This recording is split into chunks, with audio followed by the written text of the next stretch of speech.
Level 1. The Disturbed Child. You are 8 years old. You're in the backyard with a dead bird in your hands. You found it near the fence, and now you want to know what's inside. You're pulling it apart, slowly, carefully. You're fascinated. Your mother calls you for dinner, but you don't answer. You want to know how it works. What made it die? At school, the other kids form groups. They share secrets. They cry when someone's mean to them. But you feel nothing. You watch them like they're in a zoo. You don't understand why they care. The teacher says you're shy, but she's wrong. You're not afraid. You just don't see the point. You think about the bird. You want to feel death again.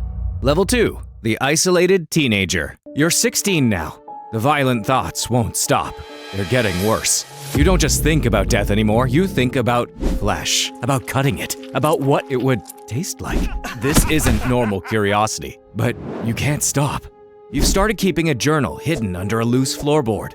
3 notebooks filled with drawings, plans, scenarios. You write down names of people you see, what you would do to them, step by step. You've planned it 1,000 times. No one knows what you're thinking, but the fantasies aren't enough anymore. You need flesh. You spend hours alone. You're reading everything about serial killers. You're studying them, learning what they did right and what got them caught. You're learning from their mistakes. The fantasies are constant and they're getting more specific. You're not asking if you'll act on them, you're asking when. A part of you is also thinking about a darker question. You're thinking, what will the flesh taste like? Level 3. The Student of Death. You're 22. You got into medical school. Your essay about wanting to help people was perfect. They believed every word. But you're here because of the cadavers. You're here because you finally get to see what's inside, legally. It's your first day in anatomy class. There are 6 dead bodies on steel tables. Your classmates look nervous. One girl runs to go throw up. You don't feel sick though. You feel excited. You hide it, but inside, you're buzzing. You volunteer for every dissection. You stay late. Your professor thinks you're passionate about surgery. He's impressed. If only he knew why. You spend hours cutting, peeling back layers, studying, memorizing, preparing. But it's not enough. These bodies are already dead, cold, preserved. They don't bleed the way living bodies bleed. You're learning anatomy, but you want to understand the process. You need to see the exact moment when life becomes death. You go home exhausted every night, but you can't sleep.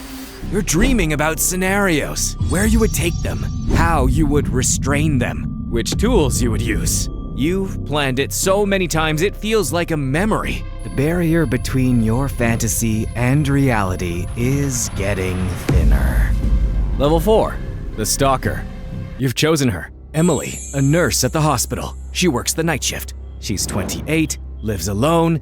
You know because you followed her home every night for the past 3 weeks. You know her routine. She leaves work at 7, stops at the coffee shop, always orders the same thing. She drives a blue Honda Civic and parks in the back of her building. No cameras. You checked. You've been inside her apartment. She works night shifts after all. You wore gloves and went in through the back window. You walked through her rooms. You stood in her bedroom for 10 minutes, just dreaming about her. You left everything exactly how you found it. You've mapped everything. The route, the alley, the blind spot where the streetlight is burnt out. Your neighbors go to bed at 8. Nobody's going to hear a thing. You have the tools ready. Rope, duct tape, plastic covers, they're in your trunk. You've set the date. Tomorrow, Saturday night. You've rehearsed this 500 times and now it's finally happening. Level 5. The First Kill. You're in the alley. It's 2 in the morning and you've been waiting 40 minutes. Your heart is pounding. Her car pulls in at 2:47 a.m. You grab her from behind. She's fighting, but she's stronger than you thought, clawing at your arms, attempting to escape. Your plan didn't account for this. It's messy, chaotic, difficult. You panic and you use the knife, and she goes limp. You drag her to the car, throw her in the trunk. You're breathing so hard you might pass out. You drive to the storage unit, rented under a fake name. What happens next takes hours. You finally do what you've been dreaming about since you were 8. You start cutting, You peel back the layers, see what's inside, and then you taste it. You cook a small piece and you eat it. It's better than anything you've ever tasted, not because of the flavor, but because of what it means. When the sun comes up, you're covered in blood. You wait for the guilt, but it doesn't come. You feel satisfied. You thought killing her would end it, but it made it worse. You want to do it again. Your hunger didn't go away. It only got worse. Level 6, the refined killer. 3 months later, you kill again, a homeless man. No one will miss him. He follows you to your car, trusting, desperate. You take him to an abandoned warehouse. You do it faster this time, cleaner. The second kill is nothing like the first. No panic, just execution. You keep a piece, a finger, preserve it in a jar, hide it behind a false panel.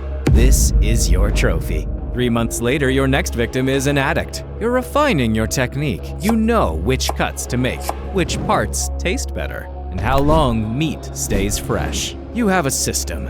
You hunt every 3 to 4 months. You choose carefully. People who, if they go missing, nobody will notice. People who won't be reported missing right away. You change locations, dispose of bodies in different ways. You're careful and invisible. Your life looks normal. You finished medical school. You're now officially a doctor. You're dating a girl named Emma. She's a nurse, and she thinks you're kind. She has no idea that you are a doctor by day, monster by night. Level 7, the local murderer. You're 31. You're a renowned doctor. You have your own practice. You see hundreds of patients every day. You prescribe the medications and you save lives. That's what everyone thinks. But you're using your job to hunt. Your patients trust you completely. They're alone. They have no family. The elderly man with no children. The veteran with PTSD who's lonely. The woman with cancer who's given up. They are society's forgotten people. You're meant to help them, but instead, you're eating them. You've claimed 21 victims, 21 people who came to you for help, 21 souls who trusted you with their life. When they die, you sign the death certificates. Natural causes, heart failure. No one questions you. You're hiding in plain sight. You have a deep freezer now. Emma thinks you're a meal prep enthusiast. She's never looked inside. If she did, she'd find vacuum-sealed packages, carefully labeled, different cuts, different people.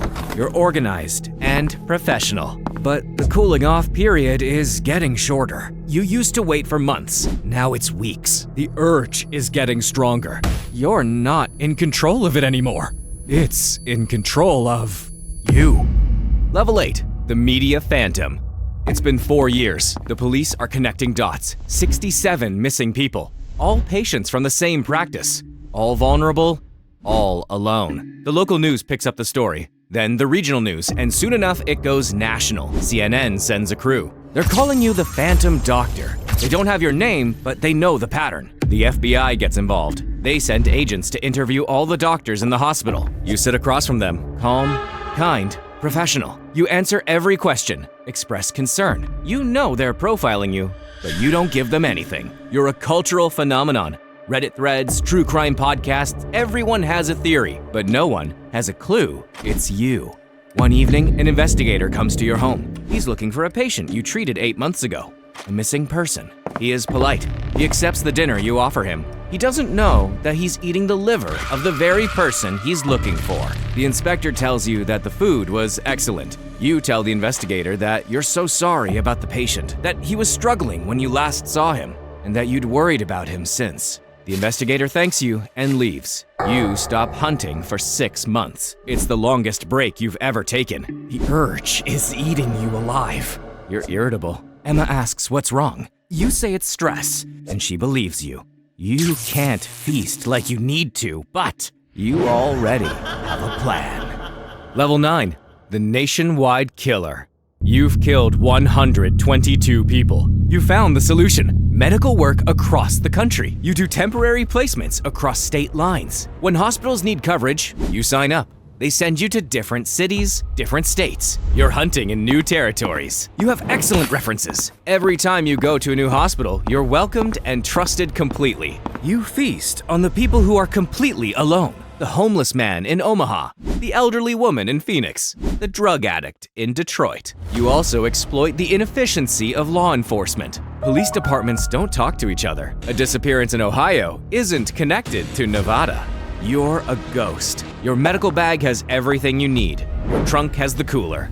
You take what you want to eat and move to the next city. Emma doesn't understand why you're traveling. You tell her you're paying off loans. She wants to start a family, but you keep delaying.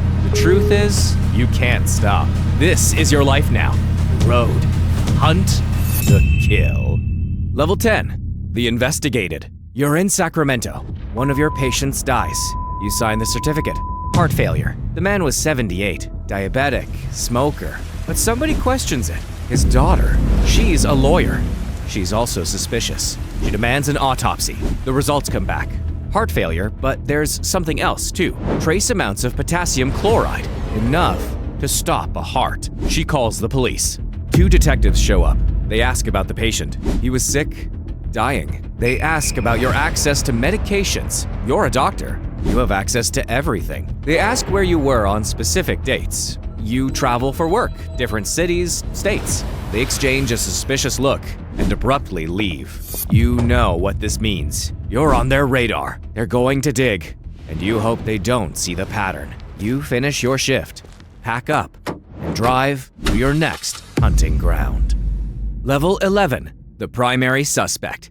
You've killed 267 people. You remember every single one, their faces, names, dates. You're the most prolific killer in modern American history. And the FBI knows you exist. They've connected the cases, all 267 of them. Different states, different years, but same style. All missing people, all vulnerable, all connected to temporary doctor placements. They've built the profile. They know the killer is a doctor. They know he travels. They just don't know your name yet. They're watching you.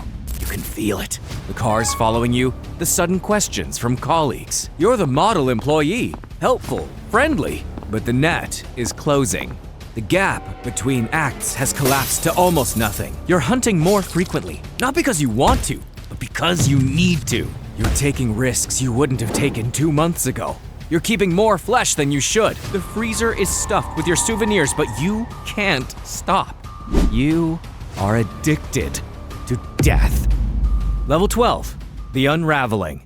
It's Tuesday morning. You're getting coffee. Emma's asleep. There's a heavy knock. Then the door is busted open. 80 federal agents, 22 police cars. This is it. They push inside, shouting, reading your rights, handcuffs. Emma comes downstairs screaming. They tell her to step outside. She doesn't. She watches as they find the false panel. She watches as they pull out the jars, fingers, ears, pieces of 200 preserved people. She collapses. You don't look at her. They find the freezer, hundreds of vacuum-sealed packages, carefully labeled. Dates, locations, cuts of meat that aren't from any animal you can buy. The agents go pale. One runs outside to throw up. They find your journals. Every victim, every method, everything. They take you to an interrogation room. 2 agents across the table. Crime scene photos, 200 faces. They ask you about each one. Your lawyer advises you not to talk, but you want to. You've been silent for so long, you're tired.